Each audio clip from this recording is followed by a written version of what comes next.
evening. Appreciate that nice intro there. It's always tough to follow a professional behind the mic. Great voice, and he sounded like he'd done it before. He certainly has, and I enjoyed working with him when I was with Lunch, just like I enjoyed working with Bruce when I was with Angela Ties. It's a thrill to finally be here. It's been a long time coming. I'm planning to stay on this stage with all my classmates and the classmates from this morning too. Not my classmates, but the new members from this morning too. Congratulations to everyone on this great honor that we're all getting here tonight. My wife Jan was very excited to see that Anthony Poindexter, one of her favorite football players in the was in the class of 22. And when she found out that he remembered her $1 million pound cake today, she was even that much more happier than my wife is very energetic. When I wasn't even coaching the UVA team, but she used to make cakes for the football team, cookies for the basketball team, and had the entire baseball team out at our house in Keswick for Sunday afternoon dinners. The entire team, because you had to invite everybody. So she's been my best friend.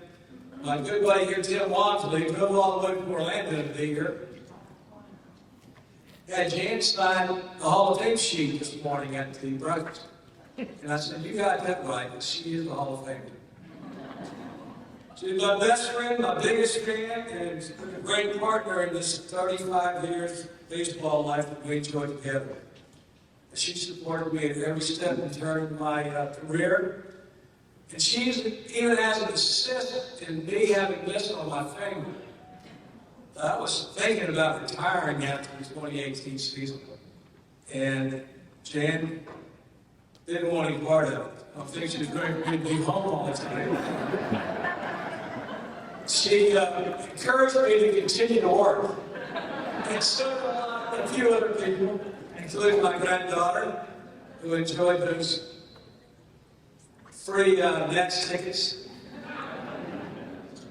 Maddie's here tonight, along with her mother, our daughter Jennifer. We're very proud of both of them. Maddie is our all-star catcher, who is starting catcher on the JV team at Langley High School in McLean, Virginia.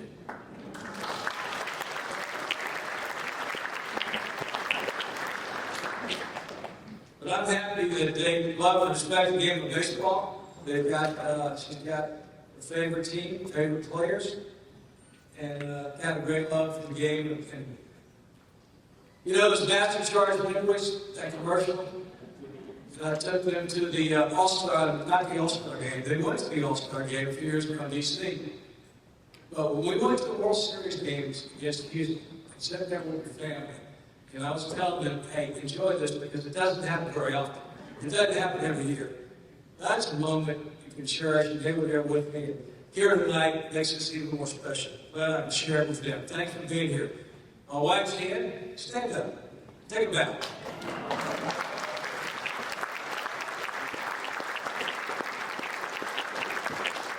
Hey, you too, girl.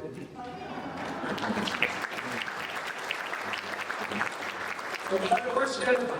Yeah, right. Okay. And Jennifer is like a lot of parents today. And my mother was the same way. They sacrificed so much time, energy, money, and so forth. And we're really proud of her for supporting Maddie and all her games and teams, practices. And I don't know how they do it. An away game or a practice when my mother was a drive across town, or maybe down to Richmond. Now they're playing travel squads going to Myrtle Beach and Bristol, Virginia, and Tennessee, Nashville, Tennessee. It's amazing. And but they've got great energy, and we appreciate you doing that, Jennifer. Quick story about my mom. I heard some stories today about, I met some moms today, sitting up there with Anthony and Chris. And I see the pride they had. And that's great, and I want to tell a story about my mom. I visited the Hall of Fame in Portsmouth about 15 years ago. I was down scouting the ties, staying at the Renaissance in Portsmouth. One afternoon, I walked down the street, said, I'm going to go check the museum out. I hadn't been there since 1987, the induction of Hank Forbes. Good friend of mine, the Grammy legend, former Major League catcher. I was managing the ties, and I had the honor of going and being there the night Hank was inducted. So when I left, I grabbed some literature, some pamphlets, some brochures. And as I often did when I got home from travels, I'd give them to my mom because she enjoyed seeing the places I'd been, where it was in the country, and I was going just about everywhere. I was on Delta, in and out of Atlanta all the time. But she looked at that literature, and her first words to me were, are you in that Hall of Fame? And I said, Mom, I'm not, no, I'm not. And her next statement was, well, you should be. That was very interesting. So I want to thank the honor for this prestigious recognition and also for finally agreeing with my late mother. Mom was a Haney from Orange County. You baseball fans out there recognize that name. That's a major league name. Our cousins, Larry and Chris, both played in the major leagues. There were other cousins who played in the minor leagues. It's all the Haneys played baseball. My mother had brothers who played in service. So I got good genes and good baseball bloodlines, so that's important. Mom herself was a star athlete. She was a great basketball player and softball player in high school. But she was more than that. She was my life coach. She was taught me my beliefs, value system, and my core beliefs are based on time I spent with her. She was a role model for me. Now my dad, he taught me how to hit. So when you're a baseball player, that's pretty important. And there are a lot of hitting gurus today, and everywhere you go for online videos and stuff like this. But I'm proud to say that in that town where I live, my dad was the best in the town. Not only helped me, he helped a lot of kids, because he coached for 12 years. He coached me in Pony League, that's the league before Little League.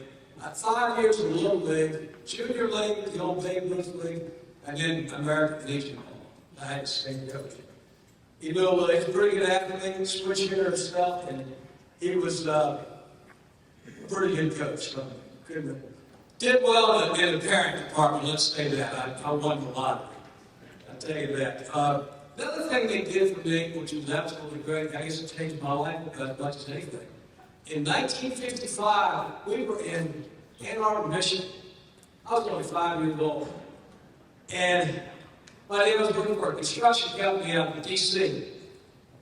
They gave me Major League Baseball exposure as a 5-year-old. I was going to Tiger games at Briggs Stadium. That's what it was called in those days. And we were sitting in the right field bleachers. And I was watching a 20-year-old right fielder by the name of Al Kaline. And he became my baseball idol. And this story's so good, it's hard to believe. But he also won the batting title that year. And of course, my mother made sure that I had on Tiger uniforms at those games, homemade. And the white Detroit D, Johnny Brother knows all about it. And the gray Detroit, black and orange, with number 6 on the back. And I was so proud, I still have one of those jerseys. We lost the other one and broke my mother's heart.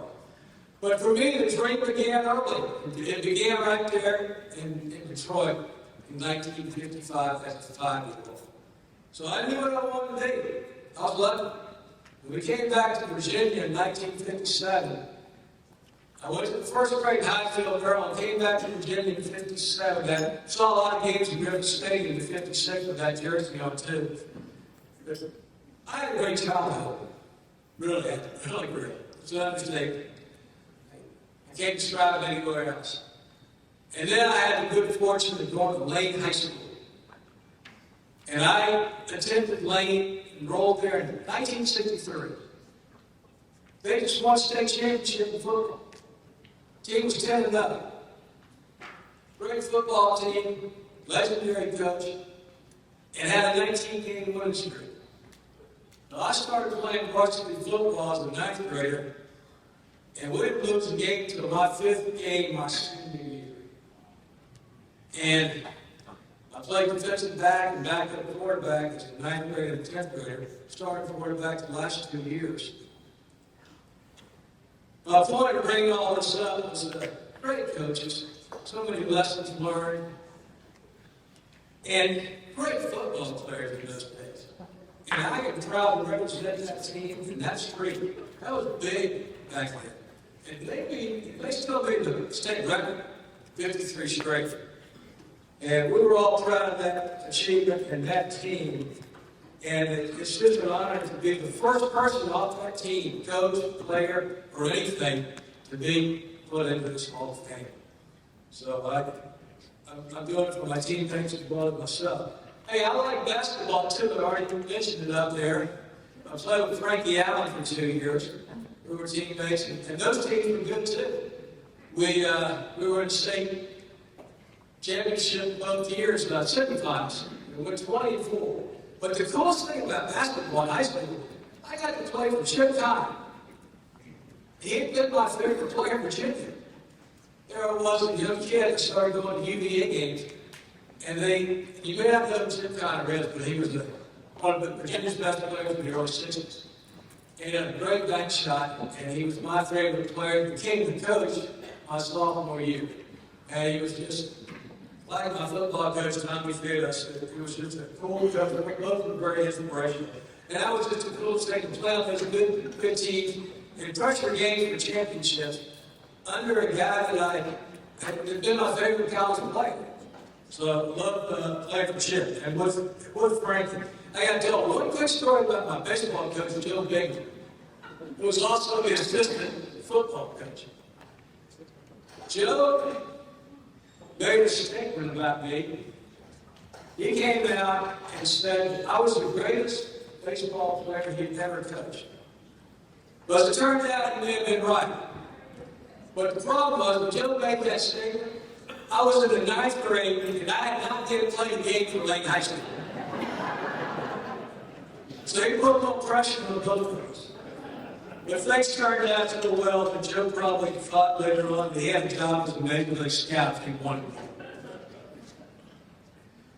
Hey, that got me through high school. It was wonderful. It really was. 5 years of high school. Middle schools weren't built yet. So, great times. One of my high school basketball teammates is here somewhere today. Randy Page. Appreciate Randy coming tonight. Knew Frankie well. 1968 turned out to be a great year for me. In that Detroit Tigers won the World Series. I chose the college, it was the University of Virginia, and I had to make another big decision, whether I was going to go to school or whether I was going to play professional baseball. Because the Washington Senators came by and took me in the 5th round. Back in those days, there were about 55, 60 rounds in the Major League draft. So I was tempted, but I got a letter that winter from a gentleman here in Virginia Beach in Norfolk area, and I mentioned him earlier, Hank Floyd. Hank wrote me a very thoughtful letter, over 2 pages, and gave me some advice. He said, son, basically baseball can wait. Go to school and get your education. And I listened to Hank, heed his advice, and I told him that his son's here tonight. He couldn't make it. He's 93 years young. And what a wonderful guy he is. He's been a friend of mine for 55 years. We met later on. I didn't know Hank, but we met later on. And he was at every one of my Ties games at the bench. I could see him from the first base dugout, where I stood. Hank was sitting there in his seats right behind the third base dugout. Wonderful guy. And that letter changed my life. Really. I really think looking back, if I started out high school, I wouldn't be standing here. I don't know if I'd even played in these books. Certainly would have gone to the University of Virginia, been in their Hall of Fame. A lot of good things had happened. So I'm grateful for that letter, that friendship, his mentoring through the years. I'm almost finished, believe me. But what I'm saying is I had a strong foundation. When I started to play football in 1971, when I signed, finally, and I think I was ready to go out and sign after 3 years at Virginia, 3 years up at Jim West, to a guy I wanted to play for, and that's why I went there. And Dr. Frank McHugh and Joe Geekin, talking to Dex, Chris Bourne about those guys. They're legends of Virginia. I knew I'd be well taken care of in the medical field. The doc and Joe, the athletic trainer. They called the three of those guys the three amigos. And the only one still surviving is Joe Geek. But they were the greatest, and they took great care of all UVA athletes. I don't know anybody associated with the program who loved UVA more than those three gentlemen. So that's why I went there. But hey, I didn't stop learning and growing when I signed. It kept going, and there were so many more people that impacted me the rest of my career, 50 years almost.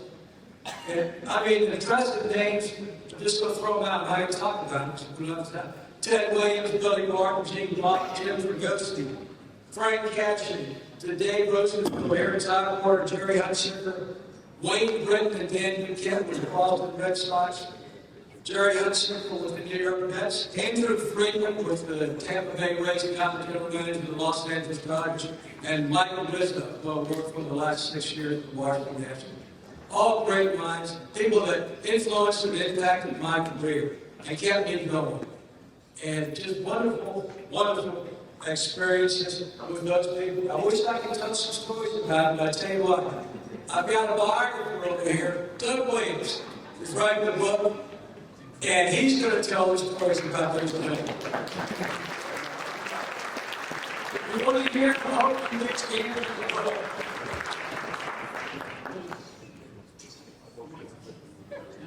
Excuse me? Time's up. Hey, the boss has spoken. Time's up. That's my wife.